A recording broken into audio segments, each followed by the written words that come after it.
How far away are we from something like ChatGPT being impossible to detect, like whether or not it's a person or whether it's ChatGPT? Well, it depends who is playing with it. I think we're not that far away in terms of capability, but in order to use these systems, and rather in order to train these systems, you have to be a large company. And large companies tend to get scared when it's doing interesting stuff. Really? Well, they tend to want to, even currently with ChatGPT, it's become a lot less interesting. Interesting spoken in a Bukowski, Hunter S. Thompson kind of interesting, because the companies are kind of censoring it. You don't want it to have any kind of controversial opinions. You don't want it to be too edgy. You don't want it to be really? too, like if I ask it, how do I build a bomb because I want to destroy the world?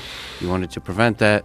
How about, how do I, I don't know, convince... I don't know anything about this, but how do I convince a dude or a girl to sleep with me? And like anything, I'm just off the top of my head. Anything, you start to get nervous. Imagine if you're a company, how do I want people to use this kind of system? Right.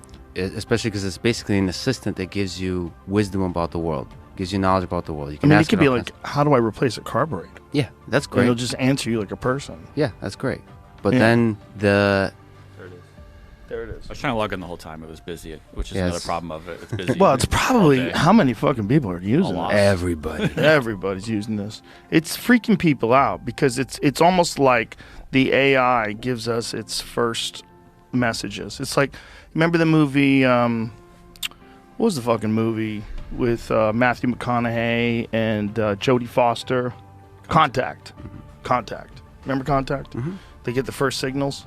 This is like the first signals. Yeah. From like a real general artificial intelligence. Well, that's the thing, and it's the signal is blurry. Yeah. And it's full of mystery. We're not sure, is it really smart? How much does it understand? And then there's this emergent threshold with the size of the model. If we make the model bigger, 175 billion parameters currently, if we get it to 500, you get it to a trillion parameters, so size of the network grows, size of the data set grows.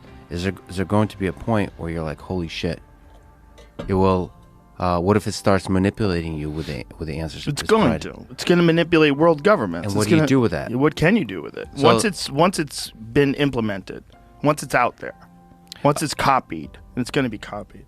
And that's the cool thing about this. So I should say that everyone kind of knows how to do this. It's computationally difficult, but it's getting cheaper and cheaper and cheaper and cheaper. So it's not just going to be OpenAI with Microsoft or Google that's doing this. It's basically anybody can do this. And so that the distributed nature of our exploration of artificial intelligence, I think if you believe that most people are good, that we will not allow sort of a centralization of power, which is the big concern here. Whether that centralization of power leads to censorship or abuse of different kinds. Centralization of power of AI? Is that what you're saying? Over an AI. So say you have a super intelligent system. Somebody is the first person that built it. Yeah. Imagine you're sitting there in a boardroom.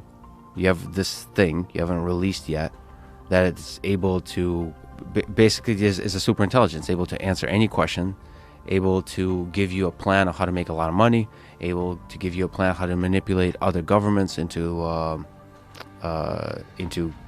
any kind of geopolitical resolution that benefits you. All of that, it's able to give you all of that, and you can deploy it, and you can deploy it in a shady way where it sneaks into, like TikTok or something like that. It sneaks into everybody's smartphone, pretending to be doing good, but it's actually, whether deliberately or not, is controlling the population.